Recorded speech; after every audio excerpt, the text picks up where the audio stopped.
বলেন কিয়ামত কবে হবে সে সম্পর্কে আমরা জানতে চাই।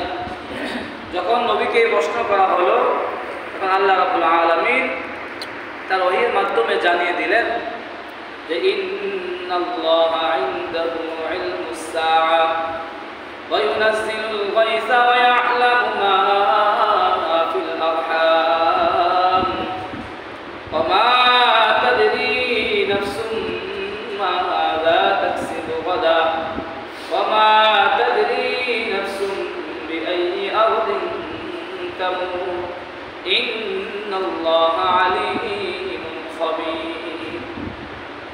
আল্লাহ রাব্বুল আলামিন বলেন ইন্নাল্লাহা ইনদাহু ইলমুস সাআ, কিয়ামত কখন হবে সেটা একমাত্র আল্লাহ তাআলাই জানেন। কে জানেন? একমাত্র আল্লাহ তাআলা জানেন কিয়ামত কবে হবে। পাঁচটা জিনিস আল্লাহ রাব্বুল আলামিনের কাছে গায়েব রাখছেন। পাঁচটা জিনিস আল্লাহ ছাড়া কেউ জানে না। পাঁচটা জিনিস আল্লাহ ছাড়া কেউ জানে না। এই পাঁচটা জিনিস একমাত্র আল্লাহ রাব্বুল আলামিনের হাতে রাখছেন। অনেকে বলে আমাদের নবী গায়েব জানে। আমাদের নবী যদি গায়েব জানতো তাহলে এটা কেউ জানে না কিয়ামত কবে হবে। আমাদের নবী ভাই গায়েব জানে না। আল্লাহ যতটুকু জানায় ততটুকুই আমার নবী জানছে। আল্লাহ যতটুকু জানাইছে ততটুকুই আমার নবী জানছে। এটা এই সম্পর্কে লম্বা আলোচনার প্রয়োজন। অনেক ঘটনা আছে এরকম, যে এই পাঁচটা বিষয়, ওইদিকে যাব না। এই পাঁচটা বিষয় আল্লাহর হাতে, আল্লাহ ছাড়া কেউ জানে না।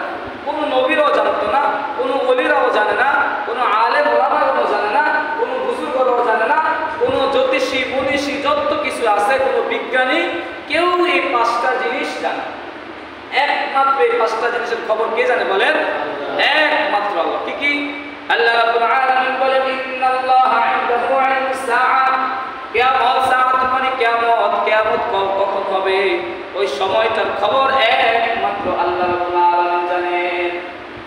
ওয়া ইউনাজ্জিলুল গায়স, কখন বৃষ্টি হবে, কি পরিমাণ বৃষ্টি হবে, কোথায় বৃষ্টি হবে, সেই খবরটাও একমাত্র আল্লাহ রাব্বুল আলামিন জানে।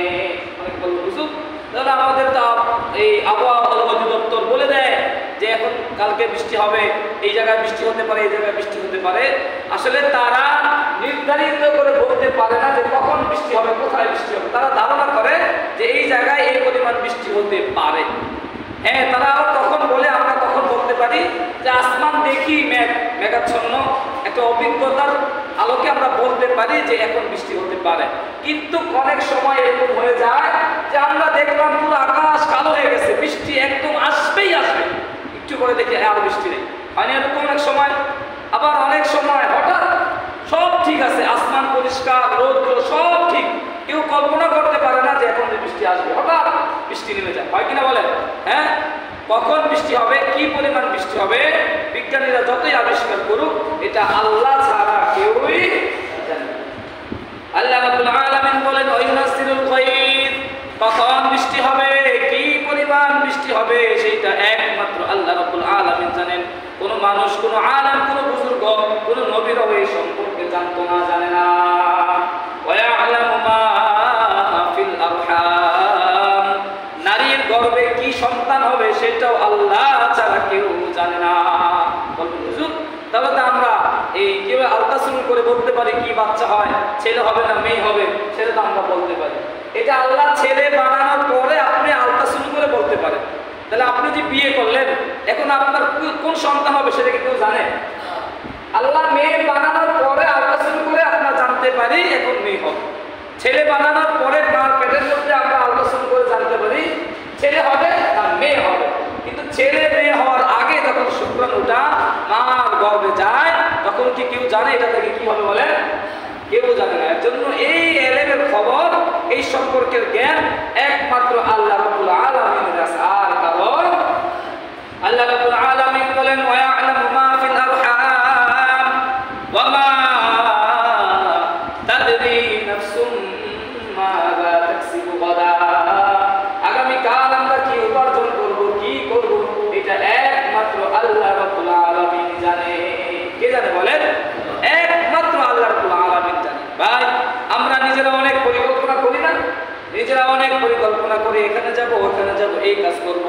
অনেক মানুষ আছে বিদেশের ব্যাপারে ঘুরতে ঘুরতে 2, 4, 6 মাস, 1 বছর কাটায় ফেলে, বিদেশ যাইতে পারে না। এরকম বিষয় আছে। এর জন্য আল্লাহ রাব্বুল আলামিন বলেন ওয়ায়ালামু মা ফিল আরহাম ওয়া মা তাদরি নাফসুন মাযা তাকসিবু গাদা, যে আগামী কাল আমরা কি অর্জন করব, কি উপার্জন করব, এটা একমাত্র আল্লাহ রাব্বুল আলামিন কে জানে ভাই? একমাত্র আল্লাহ রাব্বুল আলামিন জানে। এই সম্পর্কে আরো কোরআন আয়াত আছে। আল্লাহ রাব্বুল আলামিন বলেন অফিস সামাই রিজকুকুম ওয়া মা তুআদুন, অফিস সামাই রিজকুকুম, আমাদের রিজিক আসমান থেকে আসে। কোথা থেকে আসে বলেন? আসমান থেকে আসে। এজন্য ভাই এটাও একটা অন্য বিষয় আলোচনা, যে আমি আর আপনি ভাবতেছি এটা করে ফেলবো, ওটা করে ফেলবো, রিজিকের জন্য, দুনিয়ার জন্য, টাকা পয়সার জন্য কত পেরেশান, কত চিন্তা, কত পরিকল্পনা, কত কিছু করি, যে এটা উপার্জন করবো, এত টাকা ইনকাম করব, এইটা করলে এই জায়গায় গেলে এত টাকা ইনকাম, কিংবা এই কোম্পানিতে ঢুকলে এত টাকা বেতন, যা কিছুই পরিকল্পনা করি না কেন, আমার আপনার রিজিক কোথা থেকে আসে বলেন? আসমান থেকে আসে। কোন থেকে আসে? আসমান থেকে আসে। যারা সৌদি আরব থাকে তাদের রিজিক আসমান থেকে আসে। আমরা বাংলাদেশে থাকি, আমাদের রিজিক কোথায় থেকে আসে ভাই? আসমান থেকে আসে। এজন্য ভাই বিদেশ টাকা পয়সা কিংবা বাড়ি গাড়ি অথবা ব্যবসা বাণিজ্য যেটাই করি না কেন, আমার রিজিক কোথা থেকে আসে? আসমান থেকে আসে। এর জন্য রিজিকের মালিক একমাত্র আল্লাহ। যেটা ওই দিকে আলোচনা নয়, আমার আলোচনা হচ্ছে যে ওয়ানুনাজ্জিলু মিনাল গায়থ ওয়া ইয়ালামু মা ফিল আরহাম ওয়া মা তাদরি নাফসুন মাযা তাকসিবু গাদা, যে আগামী কাল আমরা কি উপার্জন করব এই সম্পর্কে একমাত্র আল্লাহ তাআলাই জানে। কে জানে ভাই? আল্লাহ। বিআইয়ি আরদিন তামুত, 5 নাম্বার হলো আল্লাহ রাব্বুল আলামিন বলেন বিআইয়ি আরদিন তামুত, আমরা কে কোথায় কখন মৃত্যুবরণ করব সেটা একমাত্র আল্লাহ রাব্বুল আলামিন জানে। কে জানে বলেন? একমাত্র আল্লাহ রাব্বুল আলামিন জানে। আমরা এখন হয়তো ভাবতেছি আমি এখানে আছি, আমার মৃত্যু বিদেশে হতে পারে। কি বলেন? আমাদের মৃত্যু অন্য রাষ্ট্র হতে পারে। এরকম অনেক ঘটনা আছে। সুলাইমান আলাইহিস সালামের কাছে একবার আজরাইল আলাইহিস সালাম আসলেন। আজরাইল আলাইহিস সালাম মানুষের বেশ ধরে যখন আসলেন, সুলাইমান আলাইহিস সালামের দরবারে একটা লোককে সুলাইমান আলাইহিস সালাম দেখে এরকম ভাবে বড় বড় চোখ করে তাকাইলেন। তাকানোর পরে উনি চলে গেলেন। চলে যাওয়ার পর ওই লোকটা ভয় পাইল। বলতেছেন যে হযরত সুলাইমান নবীকে বলতেছেন, ওনাকে দেখে আমি ভয় পাইছি, আমাকে এখান থেকে অন্য জায়গায় পাঠায় দেন। সাথে সাথে সুলাইমান আলাইহিস সালাম আলোচনা, সুলাইমান আলাইহিস সালাম তাকে এই জিনদের মাধ্যমে, বাতাসের মাধ্যমে ওই সুলাইমান আলাইহিস সালাম যেখানে থাকতেন ওইখান থেকে মিশরে পাঠাই দিয়েছে। ওই জায়গায় মিশরে যাওয়ার পর তখন তার রূহ কবজ করা হয়েছে, তার মৃত্যু হয়েছে। এখন সুলাইমান আলাইহিস সালাম আবার আজরাইল আলাইহিস সালামকে জিজ্ঞাসা করলেন যে আপনি ওই দিন ওই লোকটার কাছে এইভাবে তাকাইলেন কেন, তার দিকে এইভাবে তাকাইলেন কেন? আজরাইল বলতেছেন যে আমি আমার লিস্ট অনুযায়ী তো এই লোকটার মৃত্যু মিশরে হওয়ার কথা, তো সে তো আপনার এখানে, এটা দেখে তো আমি অবাক, তার মৃত্যু তো কিছুক্ষণ পরে মিশরে, সে আপনার এখানে, এটা দেখে আমি হতবাক হয়ে গেছি। তার মৃত্যু মিশরে, সে এখানে কি করতেছে? এটা দেখে আমি তার দিকে বড় বড় চোখ করে তাকাইলাম। কিন্তু কিছুক্ষণ পরে আমি যখন মিশরে গেলাম, গিয়ে দেখি সেই লোকটা মিশরে আছে, আমি তার রূহটা কবজ করব। দেখেন লোকটা আছে সুলাইমান নবীর কাছে, কিন্তু আজরাইল দেখতেছে তার লিস্ট অনুযায়ী তার রূহ কোথায় কবজ করা হবে? মিশরে। এর জন্য ভাই আমার আপনার মৃত্যু যেখানে হওয়ার কথা সেখানেই হবে, আর কোথায় হবে সেটা একমাত্র আল্লাহ রাব্বুল আলামিন জানে। কে জানে বলেন? আল্লাহ রাব্বুল আলামিন জানে। আজকে যে আলোচনা যে কিয়ামত কখন হবে, কিয়ামত কখন হবে সেটা আল্লাহ ছাড়া কেউই জানে না। বললাম না 5টা জিনিস, কিয়ামত কখন হবে এটা আল্লাহ ছাড়া কেউ জানে না। বৃষ্টি কখন হবে, কোথায় হবে, কি পরিমাণ হবে সেটাও আল্লাহ ছাড়া কেউ জানে না। আমি আগামীকাল কি উপার্জন করব সেটাও আল্লাহ ছাড়া কেউ জানে না। মা নারীর গর্ভের মধ্যে কোন সন্তান হবে, ছেলে হবে না মেয়ে হবে, সেটা একমাত্র আল্লাহ তাআলাই জানে। এবং আমার আপনার মৃত্যু কোথায় হবে, কখন হবে সেটাও একমাত্র আল্লাহ রাব্বুল আলামিন জানে। 5টা জিনিস এটা আল্লাহ ছাড়া কেউ জানে না, কোনো বিজ্ঞানী জানে না, কোনো আলেম ওলামা জ্যোতিষী কেউ জানে না। যে আজকে যে আলোচনা যে কিয়ামত কখন হবে সেটা তো আল্লাহ ছাড়া কেউ জানে না, কিন্তু কিয়ামত হওয়ার কিছু আলামত আছে। কি আছে ভাই? কিছু আলামত আছে। কিয়ামত কখন হবে সেটা তো জানা যায় না, কিন্তু কিয়ামত শুক্রবার হবে। কি হবে বলেন? শুক্রবারে কিয়ামত হবে। কি বারে হবে? শুক্রবারে কিয়ামত হবে। আল্লাহ রাসূল বলেন দিনের মধ্যে সবচাইতে শ্রেষ্ঠ দিন হচ্ছে শুক্রবার। সবচাইতে শ্রেষ্ঠ দিন শুক্রবার। কেন? এই শুক্রবারে আল্লাহ রাব্বুল আলামিন আদম আলাইহিস সালামকে জান্নাতে পাঠাইছে।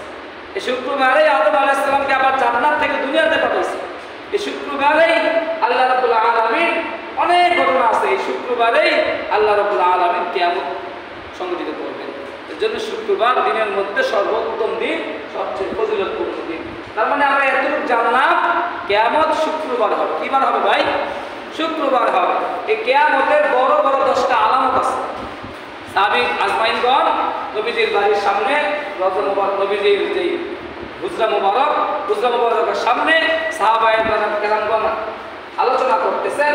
নবী বের হয়ে বলতেছেন, তোমরা কোন বিষয়ে আলোচনা করতেছো? বলতেছেন, ইয়া রাসূলুল্লাহ, আমরা কিয়ামত সম্পর্কে আলোচনা করতেছি। নবী তখন বললেন, 10টা বড় বড় আলামত না হওয়া পর্যন্ত কখনোই কিয়ামত হবে না। কখনোই কিয়ামত হবে না। বড় বড় 10টা আলামত। কি বড় বড় 10টা আলামত? তুলুউশ শামসি ইলা মাগরিবিহা। 1 নম্বর আলামত হচ্ছে সূর্য পশ্চিম দিক থেকে উঠবে। এখন তো স্বাভাবিকভাবে সূর্য পূর্ব দিক থেকে উঠে পশ্চিমে অস্ত যায়, কিন্তু কিয়ামতের আগে সূর্য উঠবে পশ্চিম দিক থেকে। একটা বড় আলামত, 10টা বড় বড় আলামত। 2 নম্বর, ইয়ামান থেকে একটা আগুন বের হবে। সেই আগুন মানুষকে তাড়াইতে হাসরের ময়দানে নিয়ে যাবে। হাসরের ময়দান কোনটা? এই যে এখন যে ফিলিস্তিন জর্ডান আছে, এইখানে হাসরের মাঠ আল্লাহ তাআলা প্রতিষ্ঠিত করবেন। এখানে হাসরের মাঠ হবে। মানুষকে তাড়াইতে ওই সমস্ত মানুষগুলোকে কিয়ামতের মাঠ অর্থাৎ ওই মাঠের মধ্যে নিয়ে যাবে। 3 নম্বর, সাফা মারওয়া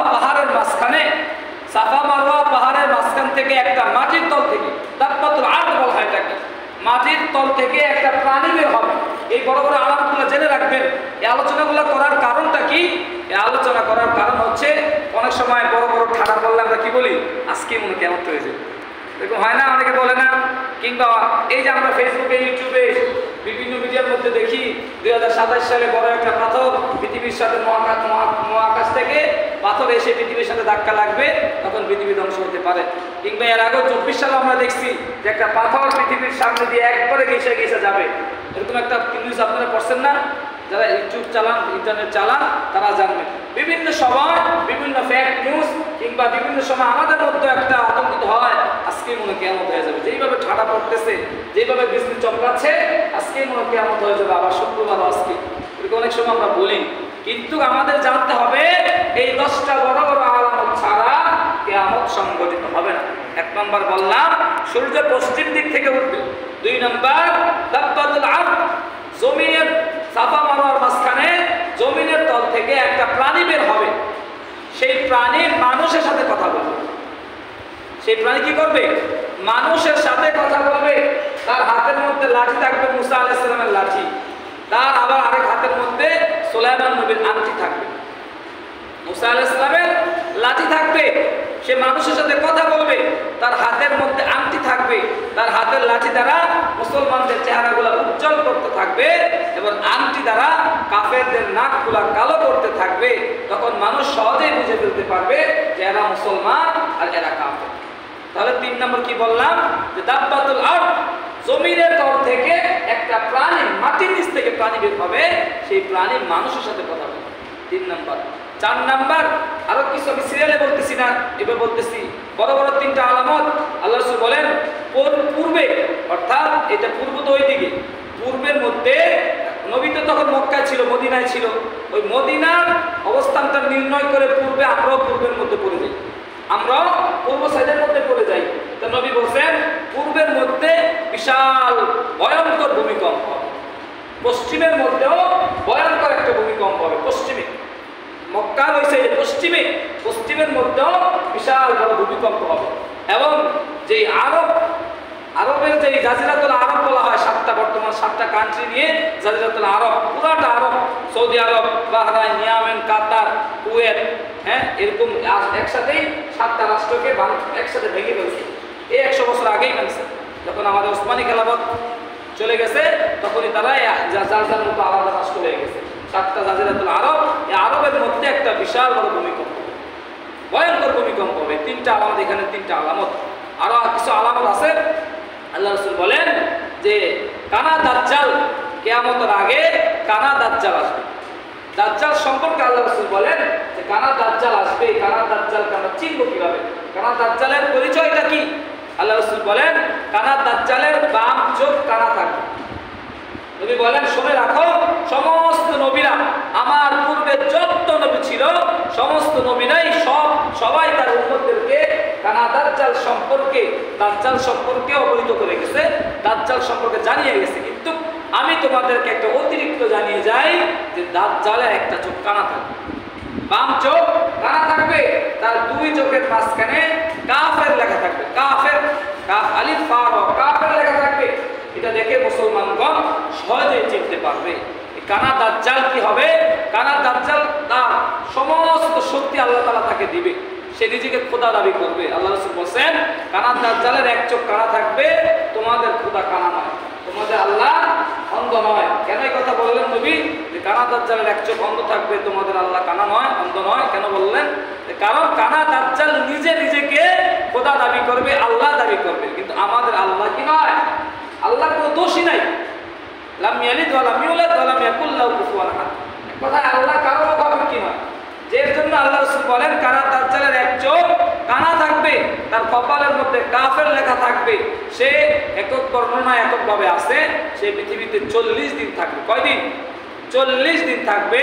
তার প্রথম দিনটা হবে 1 বছরের মতো, দ্বিতীয় দিনটা হবে 1 মাসের মতো, তৃতীয় দিনটা হবে 1 সপ্তাহের মতো, আর বাকি 37-37 দিনগুলো হবে স্বাভাবিক দিনের মতো। কানা দাজ্জালের হাতের মধ্যে জান্নাত এবং জাহান্নাম সে নিয়ে আসবে, মিথ্যা জান্নাত মিথ্যা জাহান্নাম নিয়ে আসবে। তার কথা মতো যারা চলবে তাদেরকে সে তার জান্নাতে দিবে, তার কথা মতো যারা না চলবে তাদেরকে তার জাহান্নামে দিবে। কিন্তু তার যে জান্নাত, সেই জান্নাতে হবে জাহান্নাম। সে তার কথা মতো যারা চলবে তাদেরকে সে তার জান্নাতে দিবে, কিন্তু সে যে তার জান্নাতে দিল সেই জান্নাতটাই আল্লাহ তাআলা জাহান্নাম বানাবে। তার কথা মতো যারা চলবে না, ইমানদার মুমিনগণ আলেম ওলামাগণ যারা চলবে না, তাদেরকে সে শাস্তি স্বরূপ জাহান্নামে দিবে, আর সেই জাহান্নামের মধ্যেই থাকবে জান্নাত। এবং সে পানি নিয়ে আসবে, তার কাছে গরম পানি, আগুন এবং পানি থাকবে, আগুন এবং পানি থাকবে। তার কথা মতো যারা চলবে তাদেরকে পানি পান করাবে। এই পানি, যেই পানি তার কথা মতো চলার কারণে পান করাবে, সেই পানিগুলা কোনো মুসলমান, আল্লাহ রাসূল বলেছে তোমরা সেখান থেকে পান করবে।